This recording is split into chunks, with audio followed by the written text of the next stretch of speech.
Okay, so Dr. Nukenstein here with part 2 of the Jackson Pro Series Monarkh SC review. This time with full specs. This is, as I said before, it is a mahogany body, maple set neck, ebony fretboard, flame maple top, and matching headstock. 2 Seymour Duncan blackouts, the base models, not the blackouts metal. 2 volume, 1 tone. Locking tuners. I do not know what brand they are. They're Jackson logos on the back, but they don't look like Spurzels. I've not seen this style before, so I don't know. Anyway, they seem to be holding, so they can't be too bad. And of course, the hollow Hondo inlays, reverse mirrored shark fins, like the old Hondo Rhodes copies. Remember those, huh? Yeah. Surely they're not mother of pearl and ebony. That would be asking too much, but they look nice. 3-ply binding on the body, fretboard, and headstock. White, black, white, 3-ply.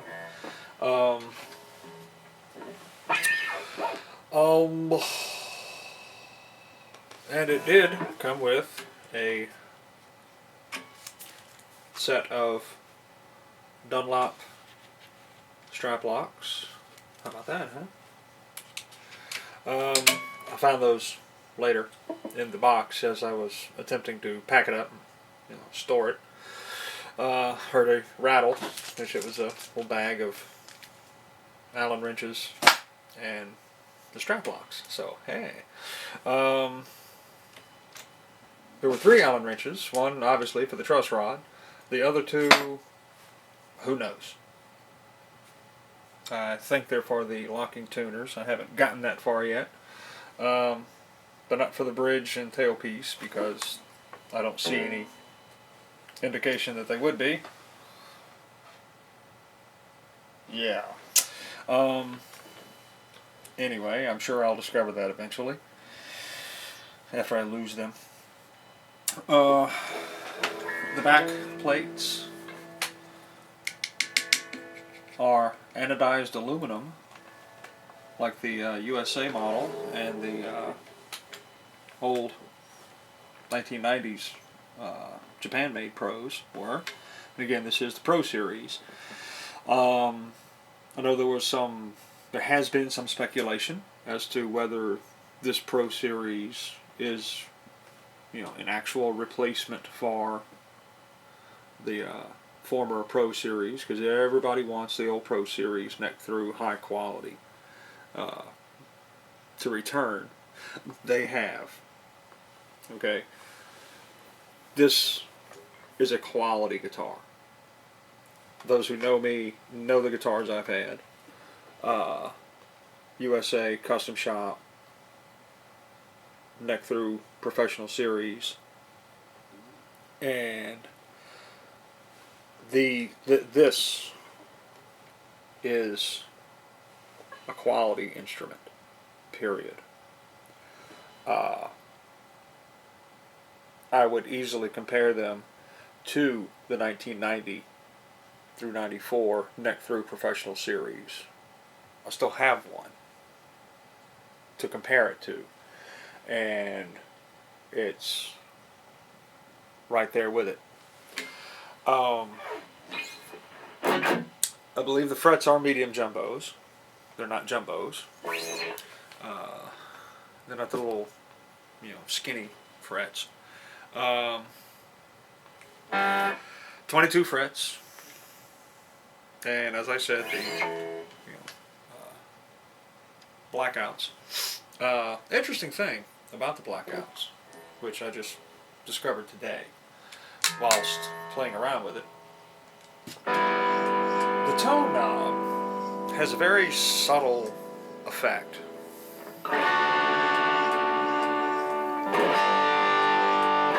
Until you roll back the volume just a little bit. So this is bridge pickup volume on 10, tone on 0. Now I'm going to roll up the tone to 10.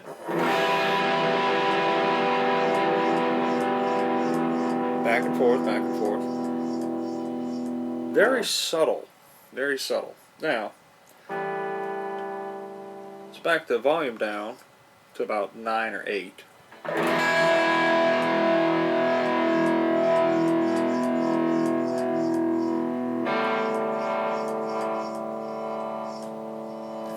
You can hear, it's really starting to some more noticeable change.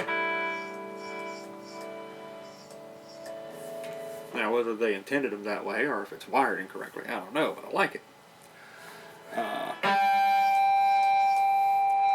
However,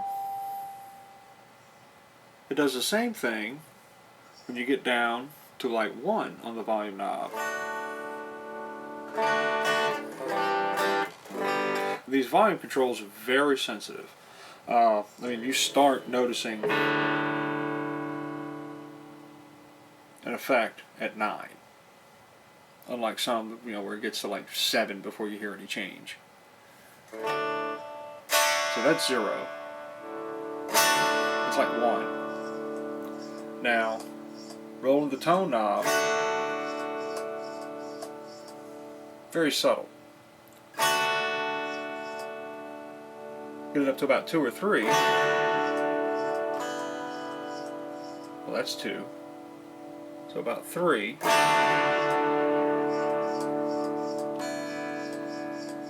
The tone knob is a little more noticeable now.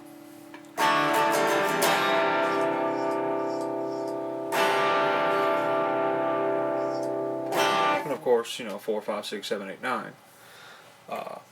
The tone knob is doing its thing. But it appears that on 10 and 1, the volume, it's a very subtle effect, just cutting off those super highs, which is, like I said, I don't know if it was intentional, if they're supposed to do that, but I like it. It's interesting. It's different, and it's usable. That's the most important thing. Okay, wow, it's different, but you can't use it for anything. No, you can use this. It'd be up to the individual to decide how and where, but I could see uses for it. And the same thing with the neck pickup, because it is a one-tone, master tone. Roll it down to 1. Tone knob, not really doing a whole lot.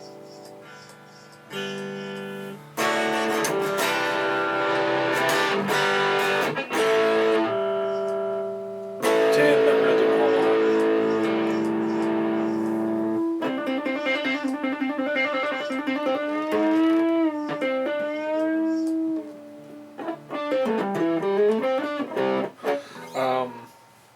I can see how, well, for instance, you could set it, set your neck volume for like 9 and tone all the way off, bridge volume all the way up, so that when you switch to the neck,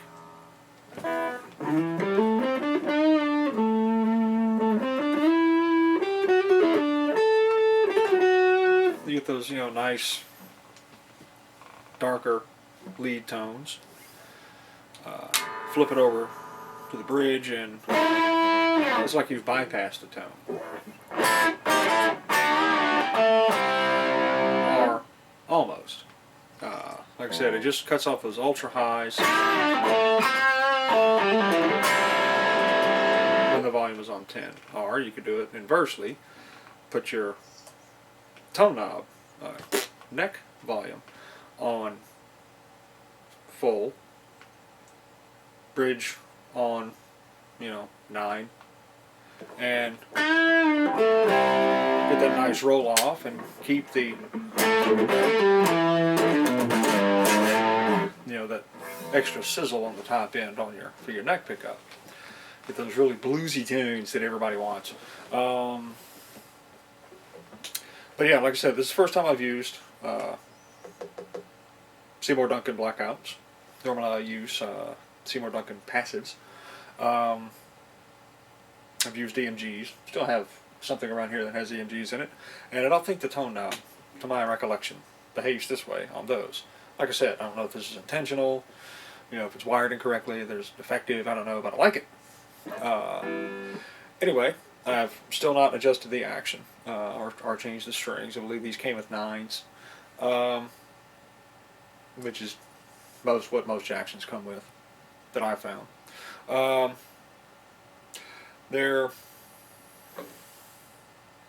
don't think they're denarios like they normally are. They didn't have the colored ball ends, which usually I'm quick to change those off because I don't like the shape. They're either octagonal. I know they're hex core, but like the plain strings, or whatever. I don't know. But anyway, so like I said, 22 frets, ebony fretboard, mahogany body, flame maple top, binding on the body, on the fretboard, on the headstock. Woohoo! Matching headstock too. How about that? Yeah, sharp. 2 volume, 1 tone. What can you do? Locking tuners. Run out, buy one. Money well spent. I'm sure you can find them cheaper than 800 new. Alright, yeah, you can, whatever. Like I said, this is a quality guitar. Period. Plain and simple. Not, it's a quality import, not it's a quality for the price. It's a quality guitar. Go get one. Leave me alone.